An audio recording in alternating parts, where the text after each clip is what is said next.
part of the city. Yeah, coming back onto what you said, I mean, it's funny, I've never played here.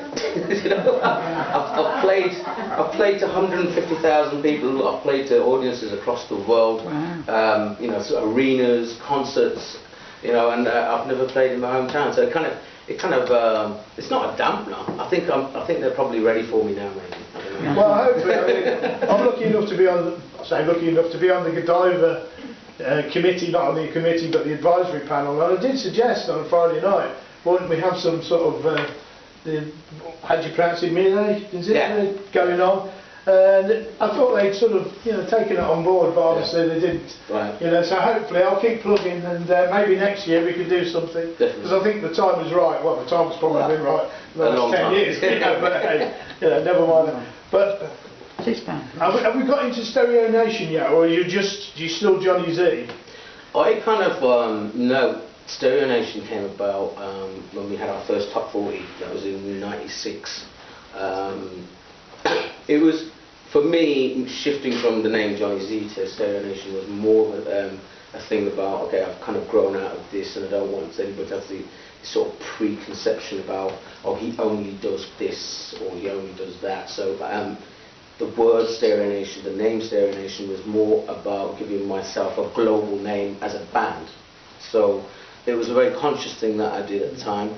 And also, apart from the fact, I mean, you know, my music kind of elevated itself, but, you know, took another turn and another step upwards. So it was fantastic. And we had a top 40 with I've Been Waiting, which was number 7 on the box. I can't remember for that year. It was great. Absolutely. And so Slave to Fusion album, that went multi-platinum. Yes, it did. I mean, I've got the question here that I've just asked you, but here we go again, you know. Best International Artist, MTV Award 2005. Yeah. You know, hello Coventry. It's crazy, it really is. You know, what I would say, if there's a few of us gathered here, spread the word. I know you're all fans anyway, because that's why you're here. But it really is crazy, it really is crazy. And we're trying to do our best here with it all. But anyway, tell us a little bit about Stereo Nation, because that was quite an important part of your life. It was. There was Kendall Smith, who was like my partner in rhyme and crime at the time. He was a dub rapper, so to speak. It was all about fusing that reggae, you know, with my sound and stuff like that. I mean, we had some great years together. Toured the world 10 times over, God knows. But we, yeah, I mean, it was a fantastic time for me, especially because Stereo Nation then springboarded into India, which was a big thing as well. You know, Slave to Fusion incidentally sold, I think, in excess of about 28 million records worldwide. So, you know, let's give a round of applause for that. It's amazing figures. Yeah, it just. They're amazing as well, bless you.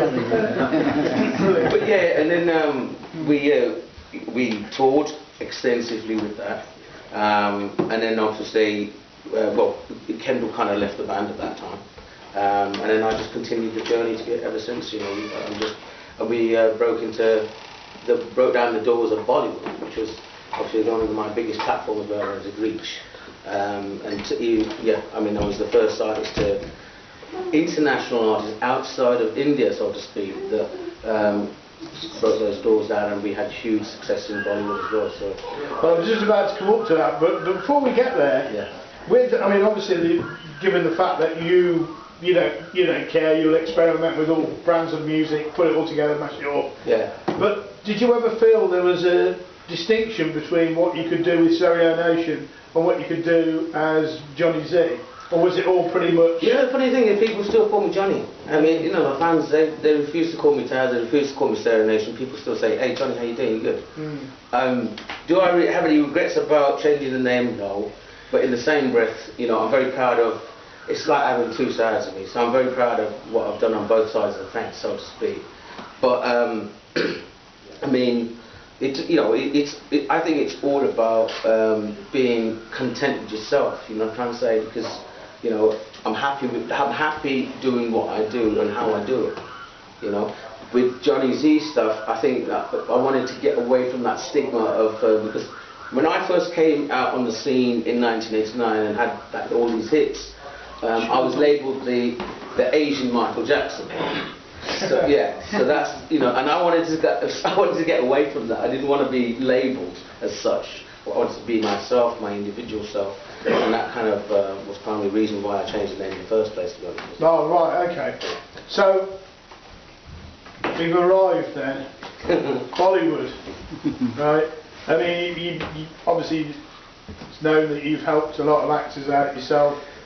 And how important in your career development was the cinema to you? Was Bollywood to you? I mean, I know it's a stupid question because we all know how huge Bollywood is, but all the same. That was the biggest springboard in my life.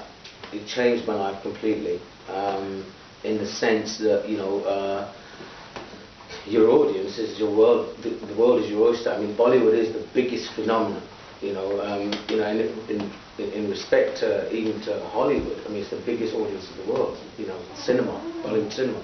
So to me, when I had my first hit, which was in 2000, I believe, it just, I played at the Oscars in South Africa, and it was just the most amazing feeling I'd ever felt in my life, and the greatest platform you could ever be on.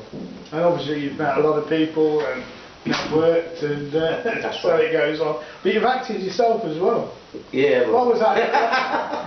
Well, exactly. Tell us what that was like. You know, that first day when you're there in the studio. Yeah. Putting the makeup on and then... Well, Michelle Collins, I remember Michelle Collins was quite confident. Oh, right. She said, don't worry about it, so you'll be alright. And then we had... no, it was... how can I say? I mean... You don't class yourself as an actor yet? No, people have... I've been offered so many films. I've always turned them down. Yeah, I know it's awful, isn't it? Yeah. I just, you know, I always just wanted to focus on what I'm good at, and I always think, you know, I'm always scared and conscious of if I try something like that and people don't like it, I'm going to be slated and this and that. I'm happy in my zone. I'm happy where I am, and that's cool. I don't mind doing cameo appearance, but which, you know, it's just cool. But you say that, but you're the one that's noted for actually going for it and doing all types of things and not really caring. So, well, yeah, inside you're shaking, obviously, but you do it, and it's always successful. Yeah, well, it has been today, you know, 20, well, how many millions of albums later. Yeah. But you obviously go for it. I mean, I suppose that's the trepidation. Yeah. And the artistic side of actually jumping. Well, yeah, I love a challenge, and I love, you know, I love confrontation within the challenge. I love to take things on, but in the same breath, yeah, I mean, I guess any artist or anybody would be sort of a little bit conscious of the fact that, you know, what if that goes wrong, all that.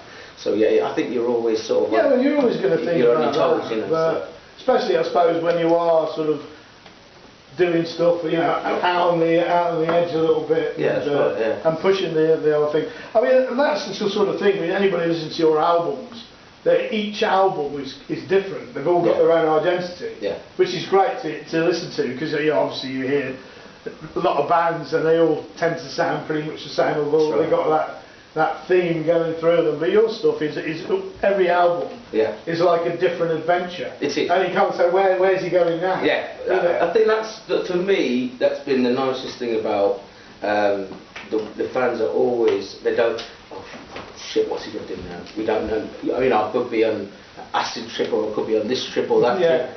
You know, and I love the fact that I can. I've looked. See, it's always been very difficult to pigeonhole me. You know, where do we put HMV? Said once this. Well, finding a name for it. They said where do we where does he fit? And the fact that they couldn't find one, I thought I've done something. I've achieved something. So I think, you know. So where do they put you now? You know, I don't know. I mean, they'd have to create a new one, I think, for me. I'm a bit special.